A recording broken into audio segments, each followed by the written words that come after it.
Ayah pinggiran pecinta anjing ini tampak biasa, kurus berjanggut, tapi sebenarnya pembunuh berbahaya. Dia Hutch Mansell, mantan Algojo, auditor. Siang hari ayah biasa, malam hari pembunuh tangguh. Usai bertarung dengan mafia Rusia dan jadi pahlawan tak sengaja, Hutch menanggung hutang 30 juta dolar Amerika Serikat serta trauma berat.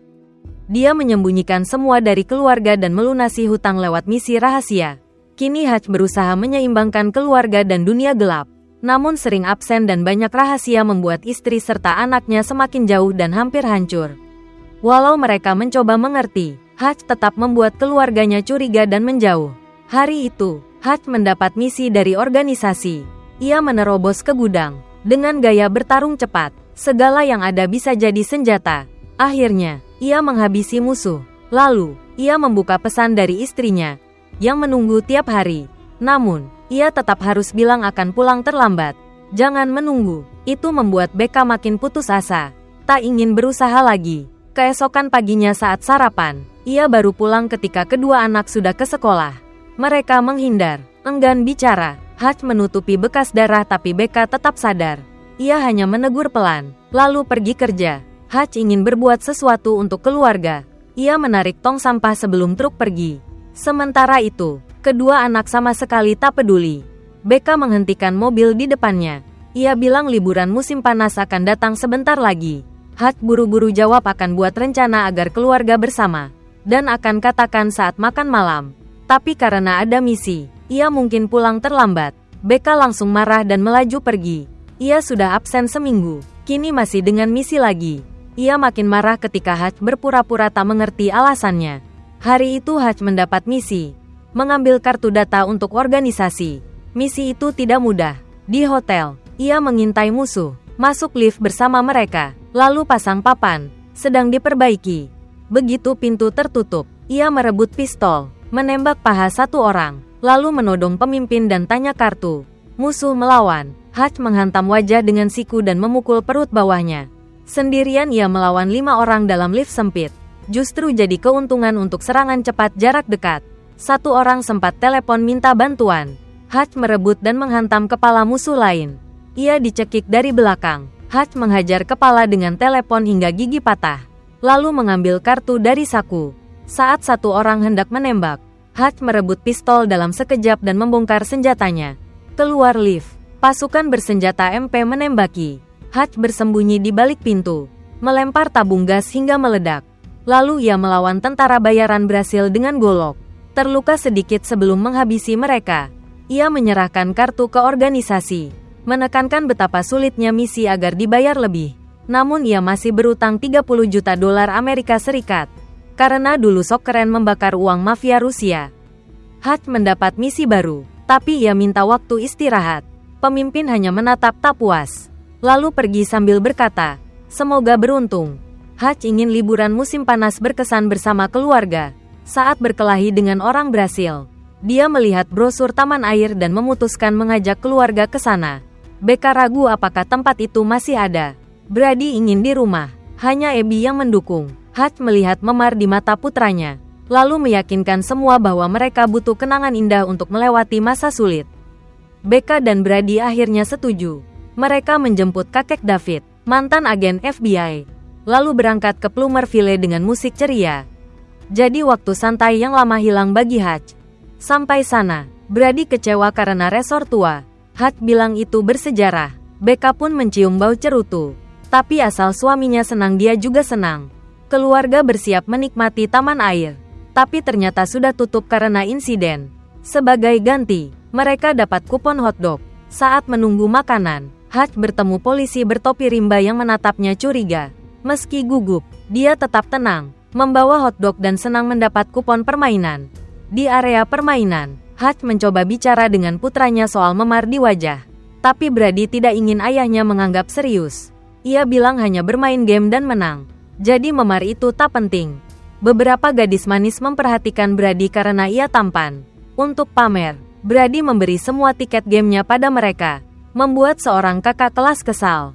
Ia memanggil Brady kutu buku dan memaksa minta maaf karena menggoda pacarnya.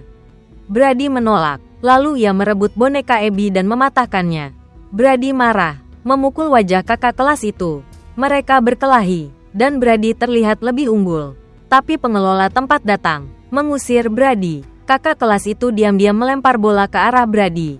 Untung Hutch menangkapnya, meski tangannya sakit tapi terlihat keren. Hutch berdebat dengan pengelola. Saat ia panas, Becca datang menahan. Mendengar istrinya, ia membawa keluarga pergi. Namun pengelola masih sempat memukul kepala Abby.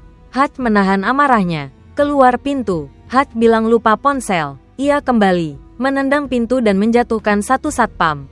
Lalu ia menekan kepala satpam lain ke permainan. Pukul tikus, dan menghantam berkali-kali. Akhirnya, Hutch menangkap pengelola yang memukul Abby.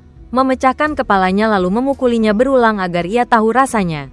Saat mengangkat kepala, Hutch melihat seluruh keluarganya menatap. Setelah itu, keluarga Hutch dibawa ke kantor polisi. Saat Becca berusaha menjelaskan bahwa merekalah yang dibuli, Hutch berbicara dengan Brady. Ia tahu Brady ingin melindungi adiknya, tapi ada cara lain selain kekerasan. Namun tindakannya tadi membuat kata-katanya terasa kontradiktif. Brady membantah, bilang ayah tak pantas menasihati jika sendiri memilih kekerasan. Hutch hanya ingin putranya hidup lebih baik dari dirinya. Tak lama, polisi yang mereka temui sore itu datang dan membawa Hutch ke kepala polisi. Ternyata ia ayah dari bocah yang menantang Brady. Keluarga itu berkuasa di kota, bahkan bisa memberi kupon gratis pada turis. Karena Brady sudah memukul putranya, kepala polisi ingin memberi peringatan. Hutch setuju anaknya minta maaf, tapi menuntut agar rekaman CCTV dilihat. Ada orang memukul Abby. Jika itu putri kepala polisi, apa yang akan ia lakukan? Kepala polisi terdiam, lalu membebaskan keluarga Hutch. Namun orang berkuasa sebenarnya adalah polisi bertopi koboi. Dialah yang memerintahkan anak buahnya segera menyingkirkan Hutch. Kembali ke hotel tanpa anak-anak, Becca menanyai Hutch. Ia bilang Brady kasar karena meniru ayahnya. Selalu memperhatikan gerak Hutch. Ia juga curiga tas hitam yang selalu dijaga. Becca marah membuka tas itu. Tapi hanya ada botol minuman keras dari saat pertama mereka bertemu. Ia sadar salah, lalu memeluk suami dan minta maaf. Keduanya minum sampai mabuk dan mengenang masa lalu. Besoknya, keluarga pergi ke taman bermain. Dalam permainan menembak, Brady kaget melihat ibunya bisa menembak sempurna. Saat main di rumah kayu, Hutch melihat pria berseragam memotret keluarga. Sadar ada yang mengikuti, Hutch cepat membawa keluarganya naik perahu bebek. Pura-pura terlalu kenyang lalu tersenyum melambaikan tangan. Diam-diam ia naik perahu lain untuk menghadapi musuh. Pemimpin kelompok baru bicara tapi di sela turis lain. Mereka terpaksa duduk memakai pelampung sambil melihat danau. Hutch berdiri dan bertanya masalahnya. Mereka bilang ia sudah diminta pergi dari kota. Hutch menjawab hanya ingin buat kenangan dengan keluarga. Mereka tertawa, lalu 3 pria besar menyerang. Sementara pemimpin santai mengunyah permen karet. Hutch melempar satu orang ke air, mengambil besi, menyingkirkan permen karet dari mulut pemimpin, lalu menghindari serangan. Ia menekan musuh dengan pelampung dan memukul wajahnya. Musuh lain mencoba naik lagi tapi dipukul jatuh. Hutch lalu membuang besi ke air. Tiba-tiba pemimpin mengeluarkan pisau dan menusuk Hutch. Ia menendang balik, tapi tubuh tuanya lemah, jatuh kesakitan. Musuh terus menyerang. Hutch coba menenangkan, minta pikirkan anak-anak, tapi jarinya malah terpotong setengah. Jatuh ke air lalu dimakan ikan. Tak lama, Hutch dipukul jatuh ke danau. Dikira Hutch sudah mati di dasar danau, tapi dia masih naik ke kapal dengan tangan kehilangan jari kelingking. Para preman mulai takut, mereka mengira dia orang biasa.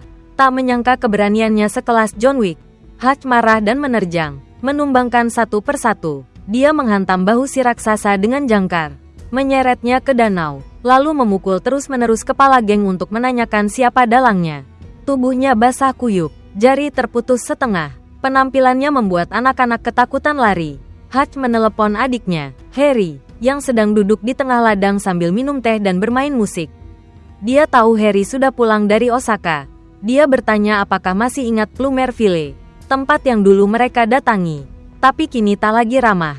Harry mengungkap ayah David datang ke sana bersama keluarga Hutch sebenarnya menjalankan misi rahasia, dan mereka tak suka kehadiran Hutch. Dia lalu menelepon Barber untuk menanyakan apa yang terjadi di Plumerville.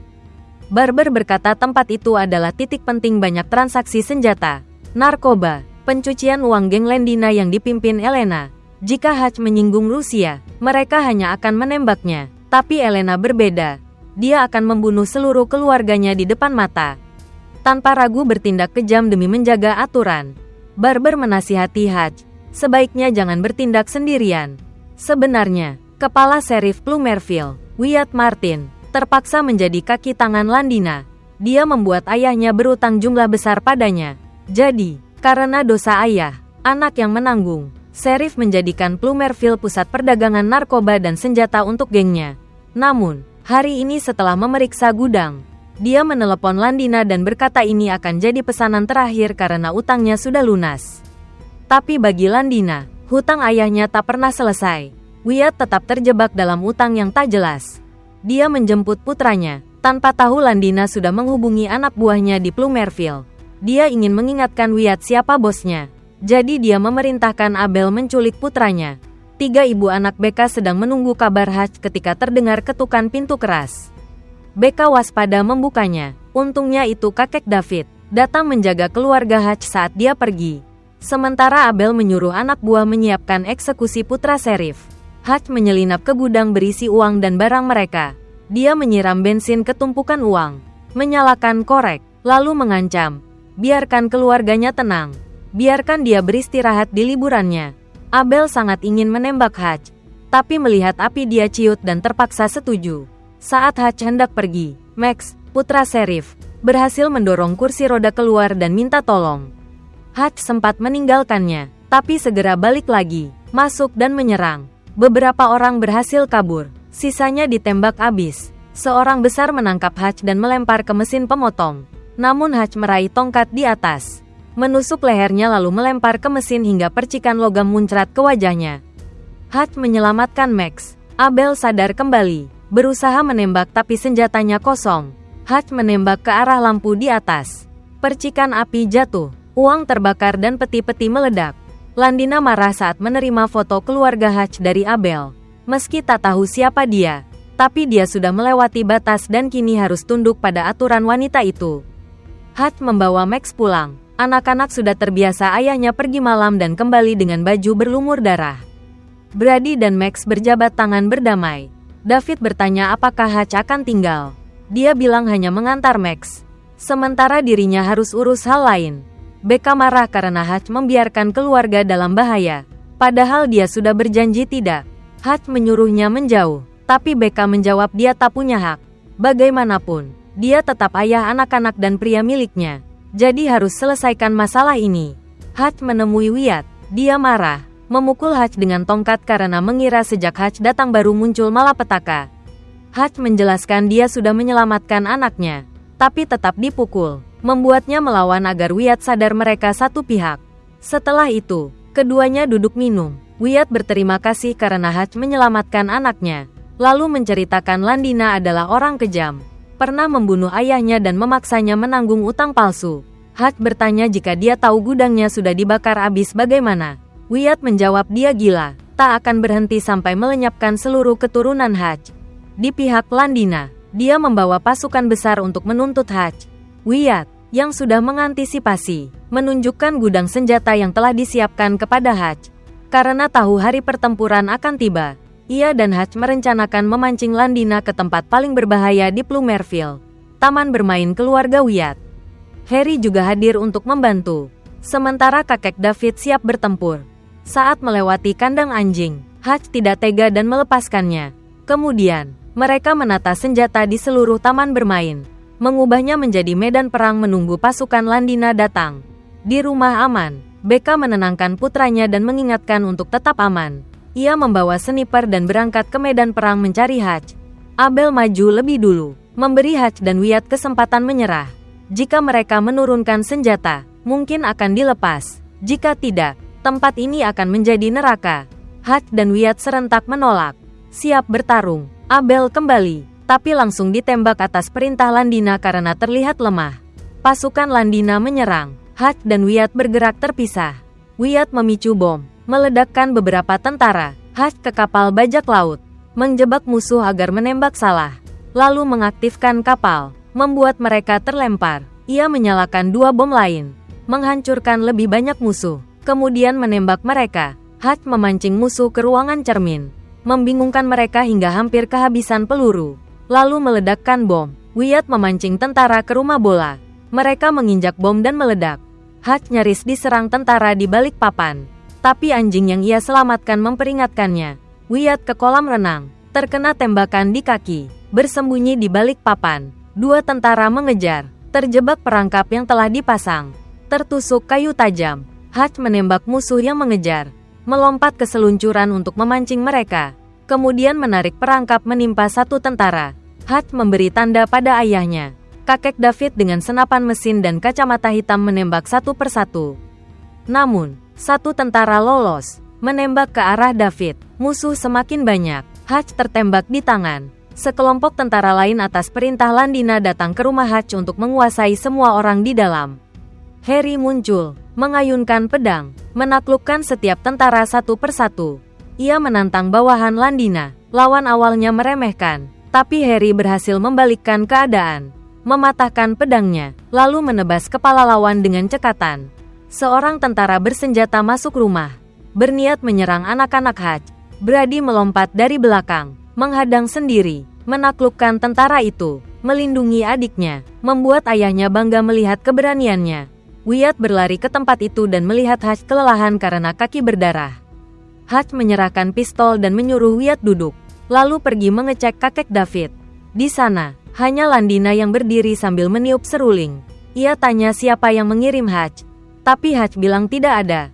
Ia hanya berlibur dengan keluarga. Landina tidak peduli. Ia hanya membenci orang yang menghalangi jalannya. Ia kemudian mengirim dua pendekar untuk menghadapi Hutch. Keduanya sangat kuat dan kejam. Satu melompat menekan kepala Hutch. Lalu keduanya memukuli terus. Mereka menyeret Hutch ke hadapan Landina. Landina bilang tempat ini penting untuk bisnisnya. Hutch seharusnya hanya turis biasa. Tapi kini dia berhadapan dengan orang yang salah. Ia memerintahkan anak buah menembak Hutch. Namun, 1 detik kemudian, Landina tertembak di kepala oleh Wyatt dari belakang. Pendekar yang lain berteriak dan menyerang Wyatt, tapi juga tertembak saat jatuh. Landina melempar pisau ke Wyatt, lalu menodongkan pisau ke leher Hutch. Tapi Becca menembakkan panah tepat mengenai bahunya. Landina bangkit dan melempar pisau lagi ke Becca. Tapi Becca dengan tenang menangkap dan menembakkan kembali pisau itu ke mata Landina. Jangan pernah meremehkan seorang ibu. Sekelompok tentara lain datang. Kakek David bangun dan meledakkan seluruh area. Hutch dan Becca melompat ke kolam. Sementara Landina terbenam dalam api. Saat jatuh, Hutch hampir pingsan. Becca segera berenang dan menciumnya, membuatnya sadar. Setelah liburan itu, mereka benar-benar butuh istirahat lagi.